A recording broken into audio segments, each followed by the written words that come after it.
Welcome to 2019, and this is both a combo re-review of the QES Labs reference HPBA-2 Mark II, because it's back. It went away.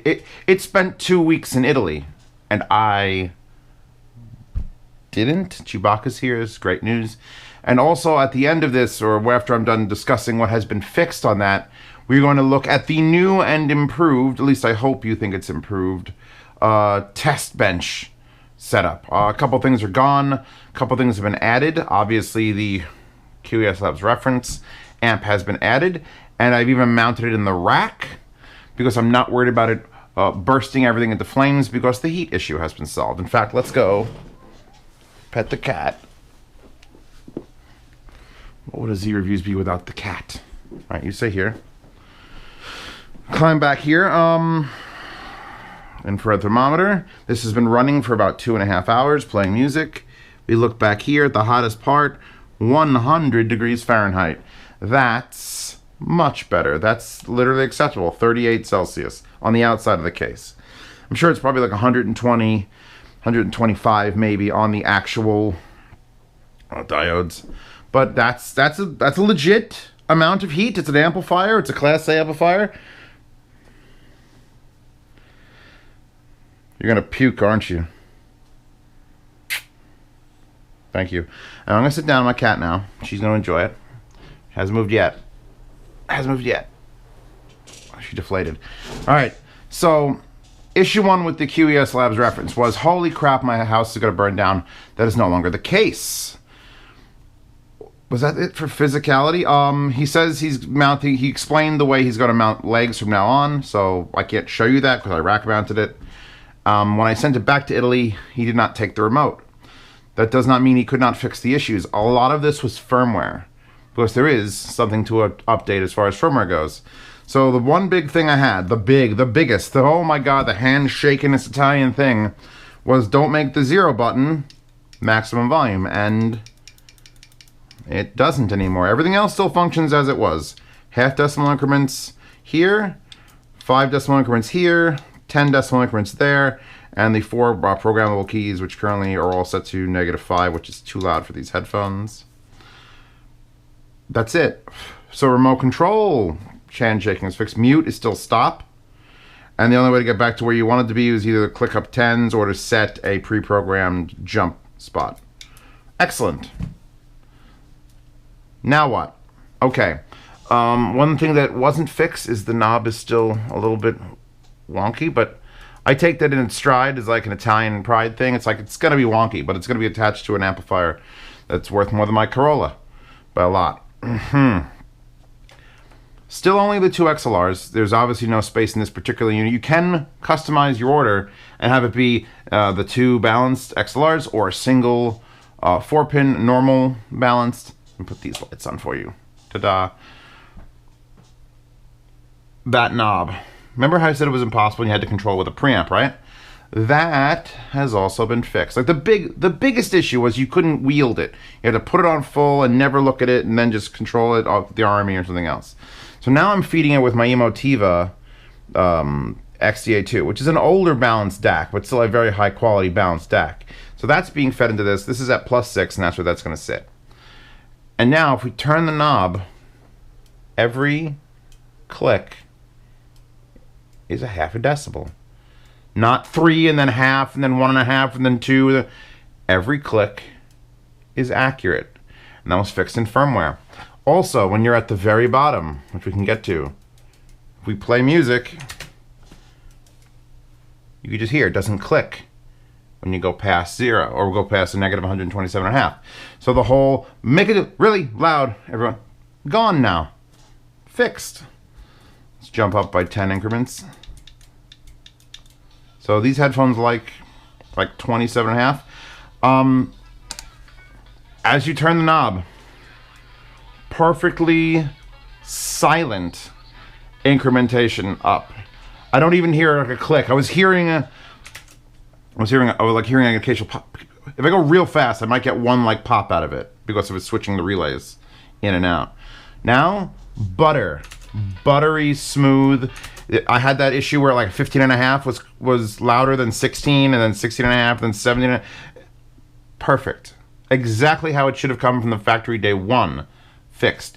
And I had harder to drive headphones on, and this wasn't pushing +6. And when you got to like the last 5 decibels, I actually got it up to 0 still, because I don't think I have a DAC that can push quite what this wants to be like absolute maximum signal to power ratio. It went from 5 to 4.5 to 4 to 3.5 to 3 to 2.5 to 2 to 2.5 to 1.5 to 1 to 0.5 to 0 in an absolutely smooth and linear progression. No like the last half decimal was like, ah! None of that. Fixed. So now, to aid me in my insanity will be the QES reference HPBA-2 Mark II. Link to that in the description, since this is like the re-review of it. Nothing else physically has changed. I will link to the old review where I sort of... all the things I complained about have been fixed, except for the wobbly knob. And I'm proud of my wobbly knob, which has my reflection in it. Hello. I do have to clean that a lot because it's shiny gold. I'm going to disassemble this for a second. So, bravo. Thank you, Val. Finally worth what, like, its weight, worth its 12 pounds in gold. Leaving that on. What else has changed? Can anybody tell? Can you tell? Rem, can you tell? Can you tell Rem in a short skirt? Well, the Panda Stack is gone. This is here reviews. Let's go get the Panda Stack. I'm not locked to that desk. I'm not married to that desk. I'm going where I want. I do what I feel like. So the Panda Stack I've had there for a long time, and the Panda Stack is this bitch. I'm sorry, I didn't mean to call you a bitch. And this was SMSL's first attempt at a stack. Then they had that silver stack, and now they've got like the SH8, SU8 stack with two other modules. So SMSL likes stacks. I like stacks. Get it? Stacks like stacks. And what this was doing previously in my desktop was the Sanskrit here was outputting to the dark voice. And the pre-out on the dark voice was coming back to the PHA. So I was getting signal fed to the... Sorry, I'm not sure about that. I'm not sure about it either. I was getting the DAC to feed to the tube, and the tube feeding back into the PHA to give me like a hybrid tube, so I could use solid state amplification with a bit of a tube flavor. And this is the linear power brick. And I'm not selling this in the yard sale. It means too much and it's too hard to find. You can't buy this stuff anymore. I'm going to gift this to my brother, who's like, you know, I need a new headphone amp. So I'm gonna be like, hold on. Let big bro hook you up. So he's gonna be able to use that, and that's gonna be wonderful. What I've done now is you see that there are two, not one, two THX AAA 789s, which if you're wondering when those are gonna come back in stock, someone screenshotted a comment saying that they don't know when it's gonna be back in stock. No one knows when it's gonna be back in stock. THX, they're asking them when they're going to have more chips to actually install, and no one knows. So if you got one, drink up. There are 4 DACs in this group. I will point them out now. They're all running off of fiber optic. This is a laptop. I'll explain how this whole setup works. Here's my old laptop. It's an old Ultrabook. It's actually a 21x9 Ultrabook, but I don't use it as a laptop anymore because it was getting along. Actually, it was getting on in years, but it's probably still my fastest laptop. And it just sits there, hooked to the internet, hooked to all the various devices. And this is hooked up to my Mica Origin G2, which is another product that keeps being available or not available. And I'm hoping it comes back to availability because I do love it. So that is wired to the Origin G2 via USB. The job of this Mica Origin is to convert the USB 2496 or 192 signal to fiber optic, because that's what that thing can do. It also, right here, this cable controls the output for these CalRad VUs, so it just takes the signal. So without damaging the signal, because it's just converting digital to digital, there just happens to be an analog output that I could use for those. Wonderful, clean, nice. The fiber optic gets to the back where there is a 5-way fiber-optic splitter. They're cheap, they're like $20 on Amazon. And you just plug in USB power, you plug in what you want to split, it repeats the signal 5 times, and you can plug into any number of fiber optic devices. The 5 fiber optic cables, one is this, which is an Amazon Basics cable that is plugged in. You can see it's lit red. And this is what I use to test when I get a new DAC on the table. It's like, hey, I got this new Shelly Labs or this new SMSL. This plugs into it, the RME, whatever I want to plug into it. If I wanted to say, hey, I really want to plug this thing back in, I would just plug this in, plug in power, and I could listen to this stack. Well, I have to hook up some RCA cables. But that's what the fiber optic here does. The other 4 go to the Emotiva, which the Emotiva here, getting fiber optic and is feeding 2 devices. It is feeding the reference QES Labs, balanced, and it is also feeding the Tascam MH8 8-way headphone amplifier, which I use mostly for doing big IEM tests, or anytime I have like 4 or 5 headphones in the same category, like the Sennheisers or the 500 series. So that's what the MH8 does. So that's getting, even though this will take a balanced input, they're not balanced amplifiers, so there's no point. So this thing's job is this and this. It's done. The Aoun stack stayed. I was tempted to get the Aoun stack out of here, not this. But at the end of the day, I will use the Aoun stack more. I know it better. So the Aoun X1S is a DAC with a headphone amp. It's very good. I wish it was the anniversary edition, a little more power. But I'm not going to change out my like my benchmark now. I know how this thing handles things. On top of it is the X7S, and on top of that is the Sax 252S. And this is the cheapest Stax Energizer. And I very rarely use it and can probably come out of the stack. If I got a set of electrostatics, I would maybe test on that for 6 or 7 minutes, and then I'd go right to my main desk and grab the full-blown IESL to do that. What you're seeing here is actually the 500 watt 100 volt line level converter, so I could test Japanese equipment. It's come up a few times, which is why I own one, and actually I was running this Stax adapter off of it because the actual power brick it came with is rated for 100 volts. So this is its own little cluster right here. This stack feeds this amp and this amp, the end. So this one, these two, this one, these two. The dark voice is now on its own little thing. If you look in the back, and I don't know if you can see it, there's a little green light, and that's the JDS Labs old DAC, the $100 or $80 USB fiber optic DAC. And it's just gonna sit there. It's just gonna sit there on. Hi, can we see you? Sitting on the back of the big transformer. And It is fully charged. everything's just talking to me today. This is great. So that is its own separate thing now. It's got its own DAC. The old DAC I trust enough to run a tube. This turns on. This is powered. Done. It's not preamping anything. Good. The biggest change to the setup is now the 789s are here. And I bought 2 of them. And let me tell you why I bought 2 of them. Because I've gotten headphones in this desk, like the ELS and the Otor, or things that are much, much closer. For example, I just bought the SR60s and SR80s, the Grados, because they're finally like available on Amazon, and we're really gonna have to search for the replacement for the Ship 9500s.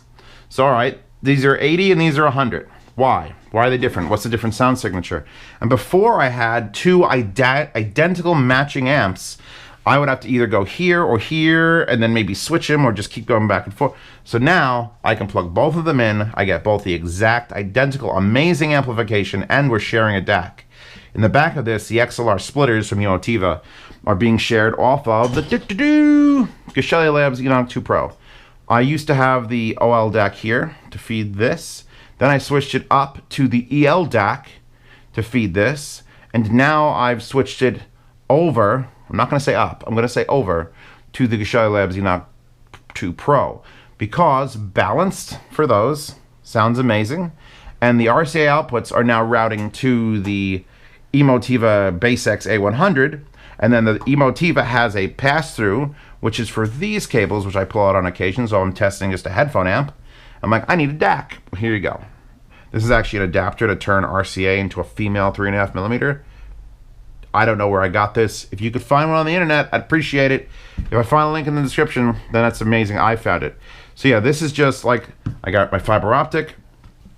I've got my analog. This is gonna run 24 hours a day, 7 days a week. One of the reasons I switched to this is because of the ability for it to lower its voltage output. Because the BassX, you know, when you have it unlocked, when you put the jumpers in it, that's 50 watts per channel at 8 ohms out the headphone amp.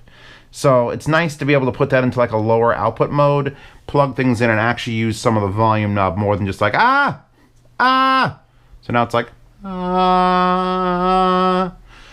And I could just leave it in full-blown mode for those. So now I've got 2 of these, double balanced. I could listen to 2 balanced headphones, 2 single-ended headphones with a 3.5 or a 1/4 inch. I have multiple gain settings for each one. Everything's beautiful now. The reference I'm going to obviously plug can only be used for balanced headphones. Only be used for balanced headphones. I still have that cacophony of adapters, which is those big orange bastards, and then this thing, and then this thing to this thing. So I can use just a straight up 4-pin balanced if I want to. We'll see. Because you're going to ask me, because this is still a re-review of the reference. And now that the THX is out, because it wasn't out and reviewed when I did that before, well, Zeos, what's better, this or the one that's like 6 times the price, roughly? And I'm like, you know what?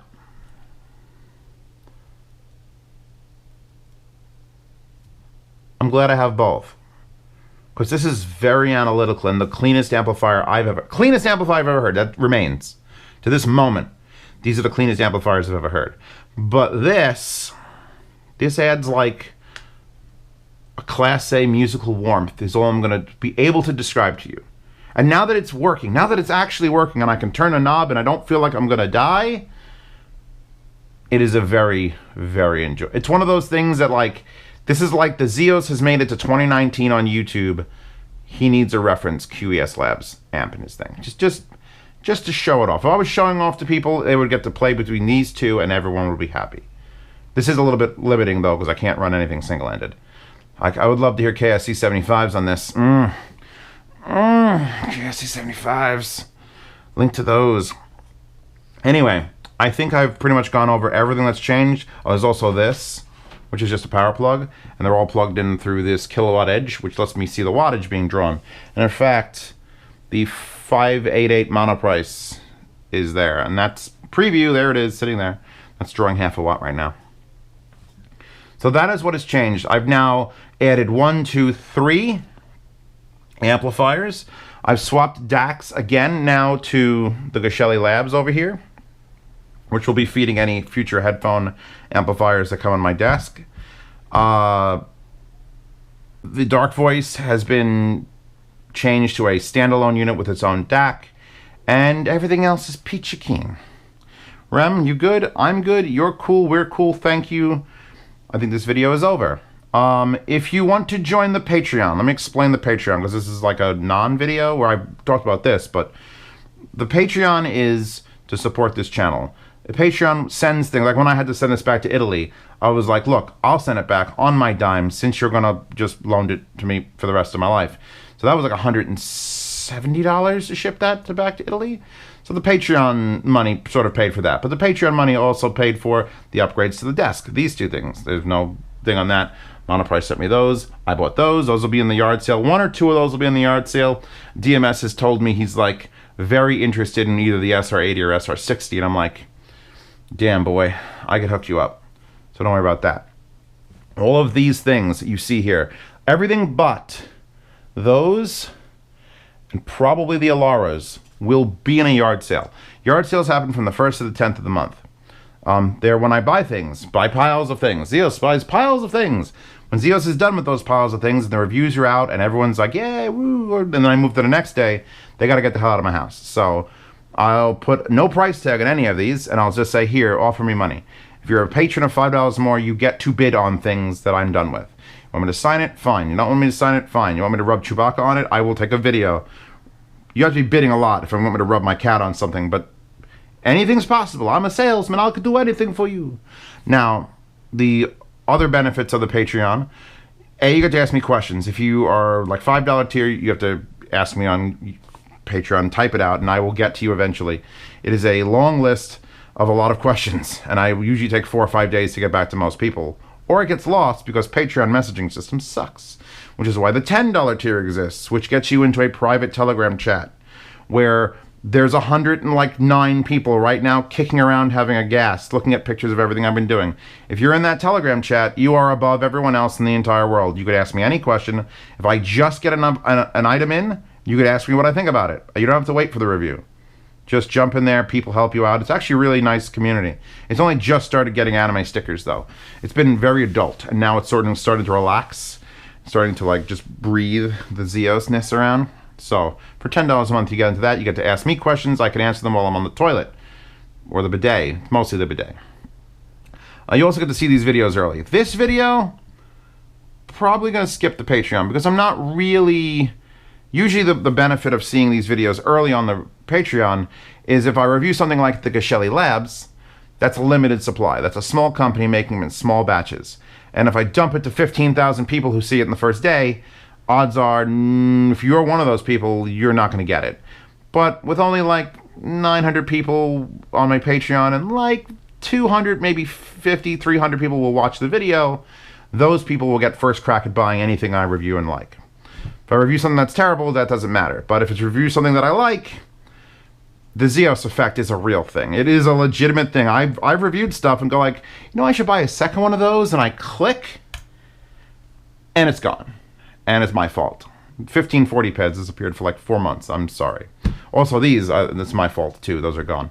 So the Patreon has a couple benefits, and I know there's a whole thing about Patreon, and there's a lot of controversy about they could just ban anybody for anything. But until I can work out alternatives, that's sort of the only way right now. There actually is a PayPal donate link in the sidebar of Arzeos. If you don't know about Arzeos, by the way, that was where it is where I keep my links for like just headphone buying guide, DAC buying guide, things like that. It's a little bit crude and rudimentary, but it still works. Until HiFiGuides.com is brought up to snuff. That's really where I said people to just like, hey, I want this, this, this, and this. I'm like, well, have you checked the guides? You should check the guides. Yeah, there's some merch, I think, still in the underneath the video. I don't know if anyone wants any of this crap. I don't know how I could organize it better, because it sort of just blots 20 items in a row. Just, here you go. Same design and 30 items. I'm like, no, but show like 3 designs and 3 items. I don't know. They're bad. Teespring has a bad system of finding things, but they have actually decent money. It's like, I lower the price of everything to sort of make them even. So if it's $21.50, it's like, no, it's $20 for a shirt. Zeos' OCD is helping out his people who like him. Less money. For me, make the price a flat number. I think we're done here. Oh, the wallpaper. Available in every description of every video will be a wallpaper, usually in a format that no one can use unless I'm reviewing in my living room, in which case you get a 16:9. So you guys can have fun taking those, cropping them, using Sauce Now to figure out who the artist was and finding the real thing. We're done here. I think I'm going to shut that off. I'm going to shut those off. Shut that off. And now the desk sleeps. So thank you everyone for joining me. Alexa, turn off all the lights. Good night, everyone. Happy 2019.